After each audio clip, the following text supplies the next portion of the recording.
Welcome to the Landscape Ontario podcast. I'm your host, Karina Sinclair. The demand for skilled workers in landscape and horticulture seems higher than ever. In response, Landscape Ontario created GROW. If you've never heard about this initiative, GROW is a free government-funded training program. It's been designed to help new workers gain the essential skills needed to find jobs and connect with employers in the green trades. In addition to training new workers, GROW also has programs to help individuals move up the ladder. That's where today's guest comes in. Charolette Cascioli is a facilitator for the Supervisory Foundations program at GROW.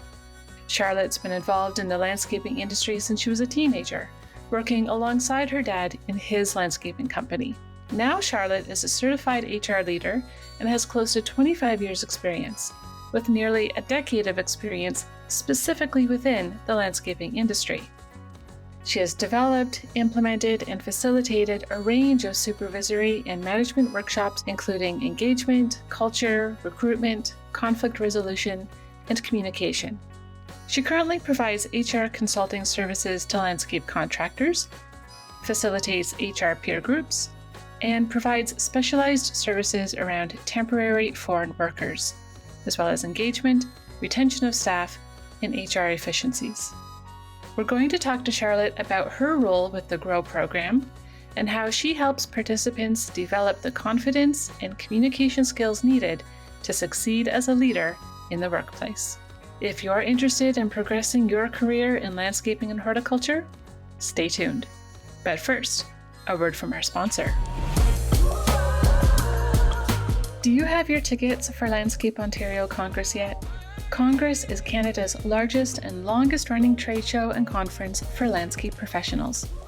With over 400 exhibitors covering more than 8 acres, Congress is 3 days of discovering new products, learning new skills, and networking with not only trusted leading brands, but exciting up-and-coming businesses as well. Our media sponsor, Landscape Trades Magazine, would like to invite you to Congress. Stay tuned to the end of the episode for a VIP promo code.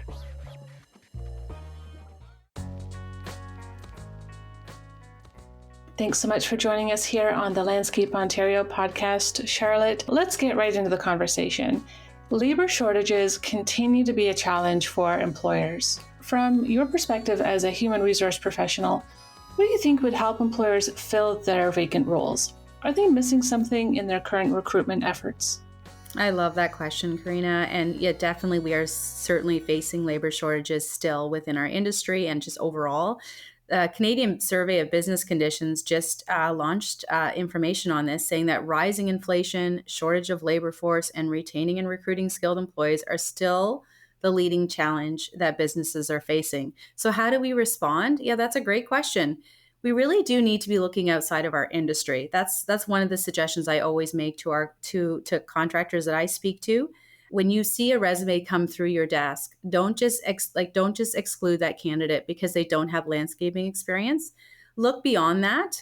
Even before COVID, our talent pool is shrinking. We need to stop looking for the multiple years of experience and look for aptitude and train the rest.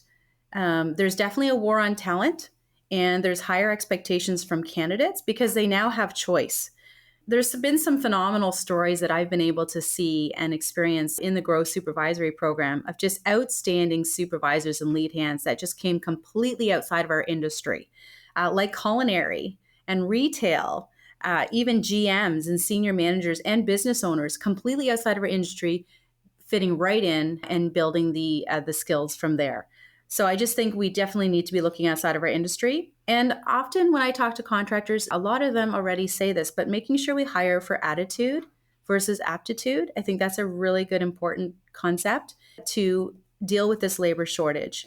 Again, this is going back to the fact that Landscape Ontario has phenomenal training programs that are very unique, I think, for small and medium businesses, which I think we should be taking full advantage of. We have new entrants that are being trained for 4 weeks on, health and safety and plant ID and weed identification, turf grass. These are things that we don't have time to train people on. So why not make use of this new entrant program? And then when you have an employee that is doing really well in those skills, but also are showing and demonstrating leadership capabilities, why not put them in the supervisory training program? I mean, these are opportunities for you to take advantage of, and it's completely free. So it's a phenomenal program. It's 16 hours worth of training on foundational supervisory skills, along with coaching sessions and intake and goal setting. I mean, this is like top-notch training that's being provided free to our contractors. So take use of that. And the other thing I would suggest is looking outside of our country. We can't always fill positions within Canada, and this is becoming more and more apparent, is to expand our talent pools outside of Canada. So seeking talent through immigration sources like foreign workers, something I've been very involved with, just a very helpful thing to add to your roster of employees, to your talent pool options. Now, I want to dive into the GROW program a little bit more, but just for a second, backtrack to where you said the labor pool is shrinking. Why is that? Why aren't there as many people available to take these kinds of roles?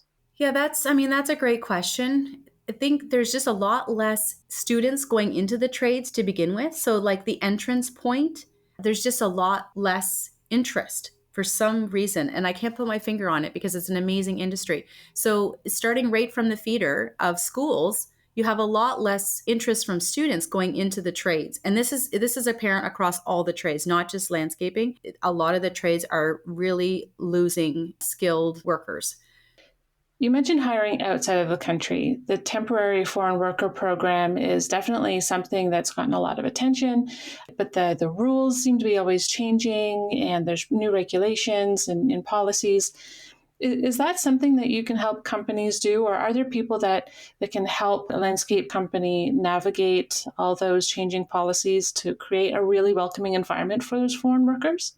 Oh, absolutely. I mean, it's really unfortunate that, there is an option to bring in temporary foreign workers, but there's a lot of red tape.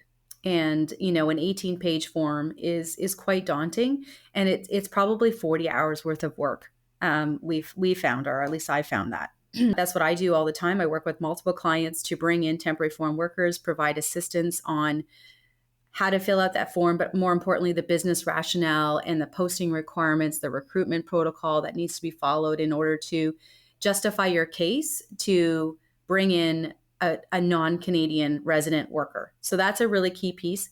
But what's really beneficial about this is that the government I've never had a negative LMIA. That's really great news because the government is recognizing that our industry needs workers. And even though we're seasonal in some cases, we are demonstrating very successfully that we don't have candidates for our positions. And that's kind of a reality. And I think there's definitely awareness of that reality. And so the approvals of the market assessments are being made, and candidates are coming across from Barbados, Philippines, Mexico, El Salvador, multiple countries. And I think that's a really great opportunity for our contractors, is to expand their talent pool across the borders. And what kind of skills and qualities are these foreign workers bringing into the workplace here? Yes, there's definitely a difference in work ethic. They are desperate for work. Their employment opportunities are a lot less in their countries. Their unemployment rates are significantly higher, like 30 to 40% in these countries versus in Canada. So it's a huge opportunity for these individuals. And so they're just so much more keen to come over, to work hard, to provide for their families back home. And that demonstrates in their work ethic in the organizations that they're part of. Their passion's just that much higher. That's really fascinating. I guess we maybe don't appreciate what we have. And there's lots of room for us within the industry to continue to make it be an attractive place to work. Mm-hmm. Mm-hmm. When attracting ideal candidates to a company, how important is the culture? What's something that attracts job seekers to a company based on their culture? I love that question too, because I think so many times we just think it's about compensation or benefits or the additional perks, but research time and time again points to job seekers looking for a number of factors, but pleasant working environment and culture is still ranking in like one of the most important components of choosing an employer. You're spending a third of your time at work. You want to make sure that it's a really great culture. And employees that are seeking positions and opportunities are still considering that like one of their number one things when they're interviewing you just as much as you're interviewing them in that interview process. And I think because of that, in order to again expand your talent pools, what are you offering to these employees? How are you setting yourself apart? Would you want to work for your company? So those are the kind of the questions I always encourage to think about is what are you offering and are you making it advantageous for them to choose you over another company? And culture is a big part of that. Now, considering a business owner has so many responsibilities and tasks to worry about, what are the risks of not taking the time to invest in company culture? Oh, they're huge. They're huge. I mean, the research even backs that up. I just read the other day that 84% of the value of the 500 largest and most profitable companies comes from the talent, skills, and knowledge, work ethic, and health of its employee. I mean, that's huge. 84% of the value is coming from their employees, including their work ethic and health of their employees. Company culture is absolutely huge, and daily stress still remains at a record high. A majority of the workers are not engaged, and companies are going to ask themselves what can be done to foster a strong culture of connection and engagement. If we don't invest in our people, we're not investing in the heart of a successful organization. We have to prioritize the human element of our businesses and recognize that productivity and efficiency come when employees are engaged and inspired and connected to their coworkers. And of course, this all comes from our culture that we're building in our companies. We talked about engagement. How could a business owner or people leader recognize the red flags or identify employees that are not fully engaged? What does that look like in a landscaping and horticulture business environment? Right. So when an employee is not really engaged in their workplace, they're going to not have discretionary effort. They're going to be very discretionary in where they put their effort and their energy. So they're going to do things like calling in sick frequently. They're going to come in late. They're not going to be fully engaged in your team meetings. They're only going to perform exactly what you say that they're supposed to do in their job, and they're not really going to go outside of that and come up with new ideas for and solutions. They're going to consistently miss deadlines. They're going to lack enthusiasm. There's this terminology that's been floating around lately, and it's called quiet quitting. And essentially, it's what it says. It's the employees just quietly quitting. They're just going to be only giving the bare minimum, in their workday. So they're not going to be going above and beyond for your clients, and maybe seeing that garbage that needs to be picked up and pick that garbage piece up and make sure their lawn is looking extra superb and maybe moving furniture properly. They're going to just do the bare minimum, cut the grass, get out of there, and not give it their full effort. And your company is going to suffer as a result of that. You want to tap into your employees' discretionary effort. And that's what building a company culture is. And that's why the 500 largest, most profitable companies, it comes from their work ethic and the engagement of their staff. So this situation can be rescued? Absolutely, it can be rescued. Yes, absolutely, it can be rescued. That's good to know that, there's still a chance to bring in those employees that maybe have just only temporarily checked out, but there's still a chance to bring them into the fold. Absolutely. It seems like Landscape Ontario's GROW training program, you touched on this earlier, could be really helpful in building some of these critical skills at all levels of an organization. Tell me about your involvement with the foundational supervisory training program that is offered through GROW. Yes, I have the opportunity to facilitate the GROW Foundational Supervisory Program, and it's been a huge, tremendous blessing for me. Really amazing program, 16 hours, like I said, of training, coaching session opportunities. There's a change project embedded into the program. Critical skills are being developed and nurtured. So techniques in building communication and building trust. How does a team form and develop, and how do you lead through those changes effectively? How do you manage conflict? conflict is inevitable. It's actually positive, but how do you manage through that conflict? What are some strategies and tools? We talk through that, building communication skills and understanding barriers to communication. And there's a lot of self-reflective exercises built into the program, which I really love. And we've also built in a lot of case studies that are very relevant to what all of our individuals are facing on a day-to-day basis. In fact, that's what I really love about this program. It's quite different from all the corporate training background and training that or facilitation that I've done. Employees typically in a corporate background are told to attend. There's minimum interest and commitment.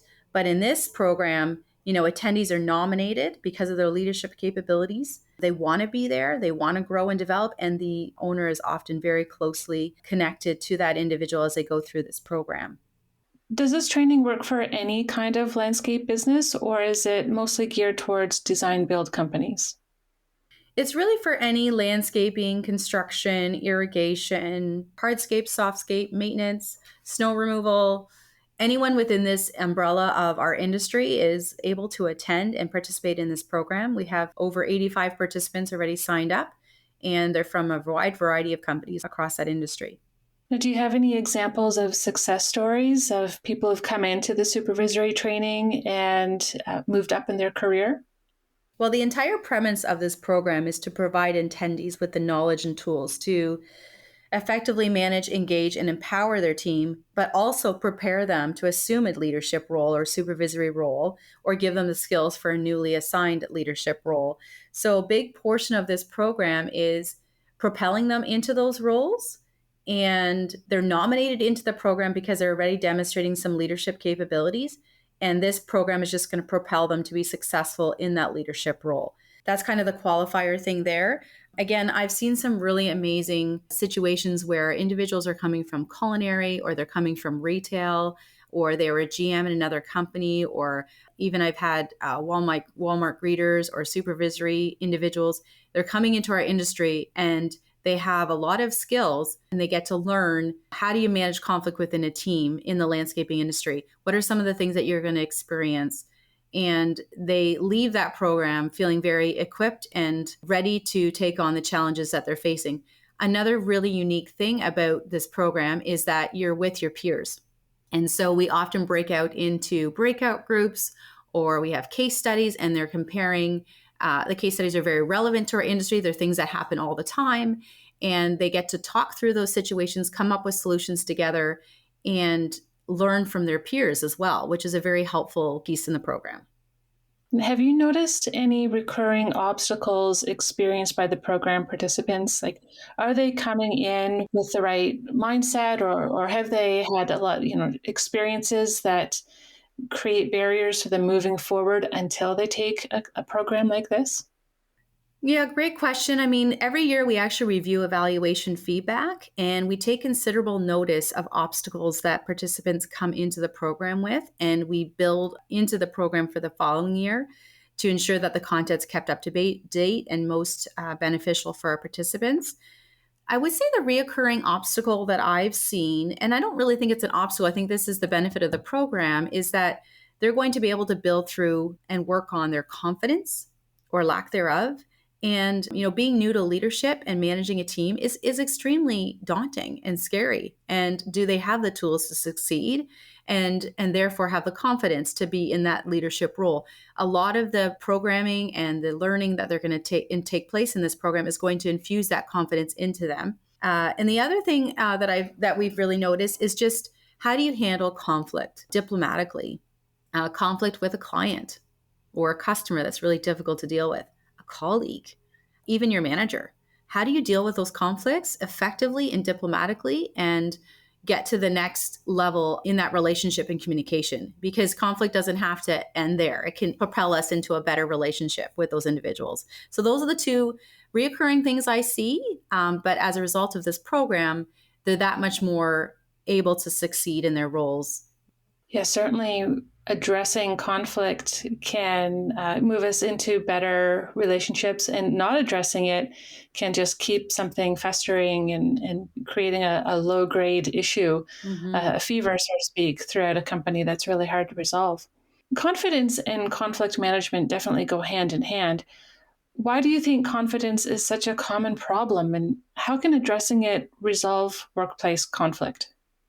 Yeah, I think new supervisors or those in leadership roles can be really shy and they doubt what they have to share and they're fearing what they're saying isn't relevant. I mean, I remember being there in the earlier stages of my career, so it's very close to home for me. Giving them the skills to be more confident in what they're bringing to the table is so paramount. And they don't share because there's a lack of confidence, which limits their ability to communicate. When you're self-confident around others, you're definitely more relaxed, you're in control, you're flexible, you treat others well, you have more belief in yourself, and you're easier to communicate with, and you're more objective. So all of these things through this program is going to help them build their confidence. I saw it firsthand in our breakout exercises. We would do an exercise with a group of individuals, and they had to individually rate the answers to the exercise, and then they had to rate it as a group. And the individual numbers were closer to the right answers than the group was in some cases. And often those individuals, it's because they had the answer, but they were afraid to share it. They were afraid that maybe they were wrong or that they doubted their expertise in a certain area and they weren't confident to bring that to the table. So to me, that's huge because then as a leader, if I was managing a team, then I'm missing out on one or two people in my team because they're not confident to share their ideas. But those ideas could be very, very important to hear. And I want them to be more confident in bringing those ideas to the table. And that just comes through knowing your own self, knowing that what you do bring to the table is very, very paramount. And this foundational program is, I think, just a skill and confidence builder. These skills are not just useful in a job or employment situation, but in life in general. So anyone taking the GROW Supervisory program would emerge as a better person all around, I would think. Absolutely. I mean, even the conflict management. I mean, I have a teenage daughter. So Enough there we said. go, right? Let's apply this conflict management to my teenage daughter. Yes. Yes, it's very relevant to our personal lives as well and our relationships outside of work. What are some scenarios where these difficult conversations might come up in a landscaping environment? It might be hard to imagine what's causing these conflicts, but what are the common things that come up in the kinds of businesses that you work with? Well, even the infamous performance review that is quite daunting and can be very confrontational.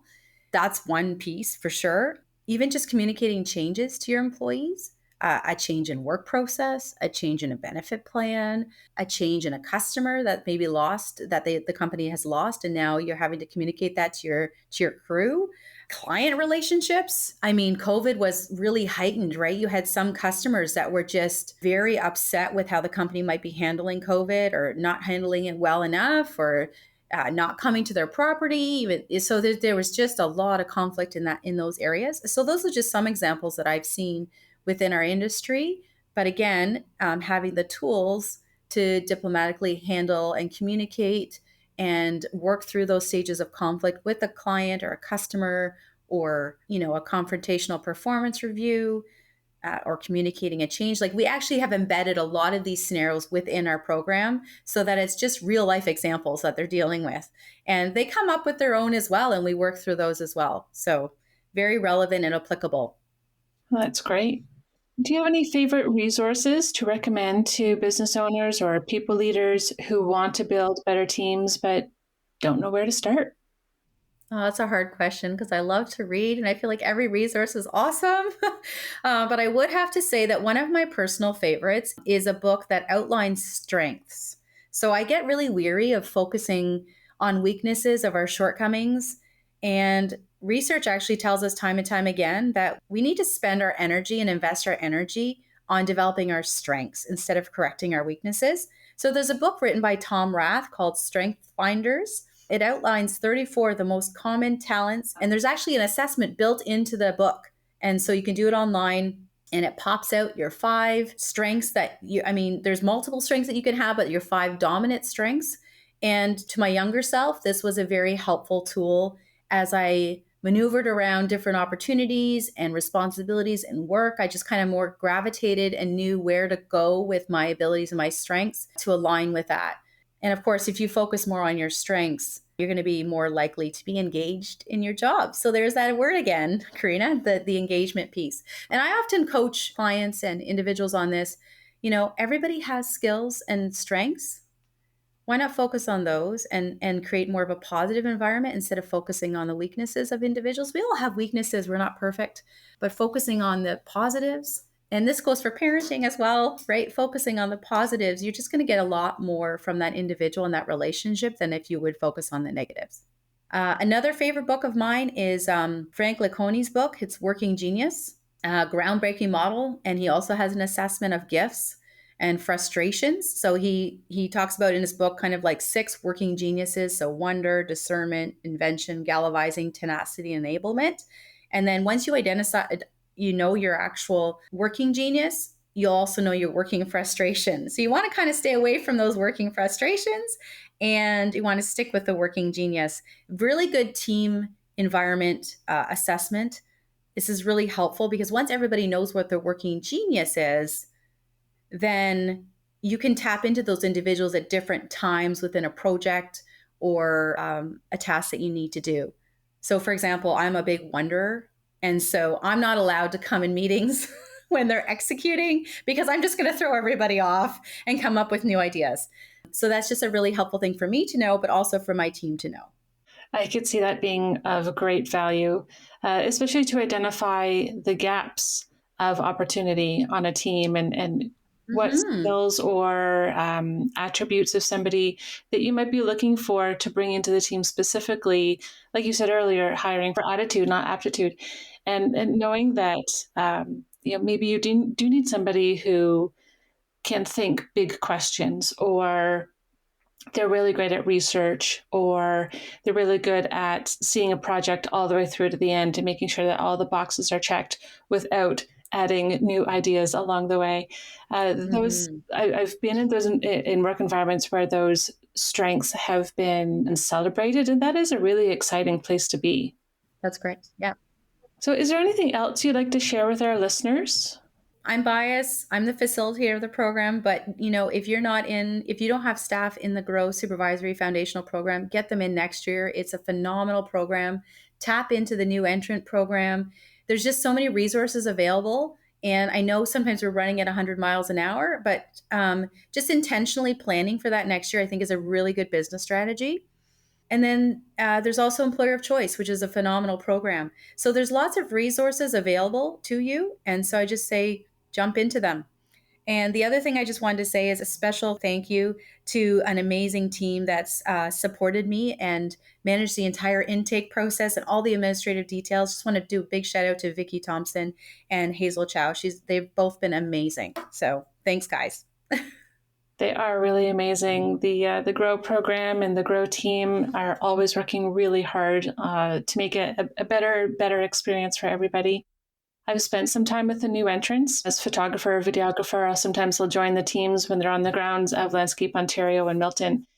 And I get to witness what they're learning and absorbing. And the Mm-hmm. instructors, facilitators are so generous with their knowledge. And the attendees, the students are, you're right, they're from all walks of life, different parts of the country, different parts of the world, different parts in their life stage.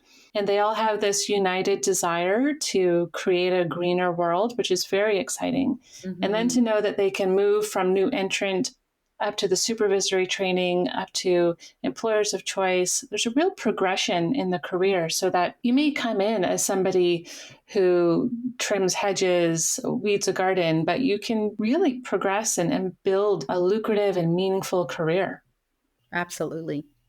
What is your motivation for helping landscape companies or business owners? Like, what drives you? So what drives me is employee culture, employee engagement, training people, equipping them, leaders, equipping owners, giving them the tools. I mean, I have a plethora of HR experience. I've been doing this a long time. But I think as I get older, you have your strengths and you gravitate towards those, right? So I just have a passion for this industry. I have a passion for the wholeness, just the green aspect of this industry. I love the individuals in this industry. And I think there's just so much technical skills within our industry, but not as much the how to build a culture and how to engage your employees. And, often it starts with just a truck, a trailer, and an owner, and then it builds and grows and grows and grows. And then we turn into this awkward teenager and we don't know what to do with all these employees.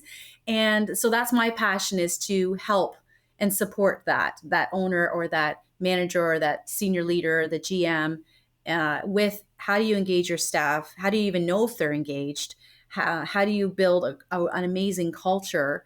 And training and development is part of that, which is another passion of mine. I've done a lot of facilitation, but facilitation is just a conversation. It's just drawing out information and providing a resource. So that's what I would say drives me. Oh, that's very good. That's a great reason to do what you do. I'm sure our listeners feel ready and energized to continue to improve the culture at their own companies. And hopefully lots of these people leaders will identify some of their employees that would be great candidates for the supervisory program. So hopefully you'll see some of those coming up in your next sessions. That would be great. Thanks, Karina. Thanks so much for having me. I really appreciate the time. What a great chat. Thank you. Did today's conversation get you excited about enriching the culture at your company? I hope you could see that you can't afford to ignore this very essential component of your business. And no matter where you are in your career journey, you have the capacity to be a positive influence within your team. It just takes confidence, a willingness to reflect on your own emotional intelligence, and the dedication to building better relationships through diplomacy and respect. If you would like to learn more about the Landscape Ontario GROW programs, visit the website growtraining.ca. I know the GROW team would be delighted to help answer your questions. If you'd like to connect with Charlotte and learn more about her HR insights and services, her email will be in the show notes. For your reference, we'll have a full transcription and relevant links for today's interview on this episode's webpage at landscapeontario.com/podcast. Don't forget that registration for Landscape Ontario Congress is now open. Our media sponsor, Landscape Trades Magazine, would like to invite you to Congress. Go to locongress.com to register and use the VIP promo code LTLOC24 for free passes to the full trade show experience, including the live stage, student gardens, and the tailgate party. Again, that VIP promo code is LTLOC24. Be sure to drop by the Landscape Trades booth for free magazines and pitch your story ideas. We'd love to hear them. Thank you so much again for listening to the Landscape Ontario podcast. We talk to all kinds of innovative and knowledgeable landscape professionals, so be sure to subscribe to catch new episodes for inspiration every month.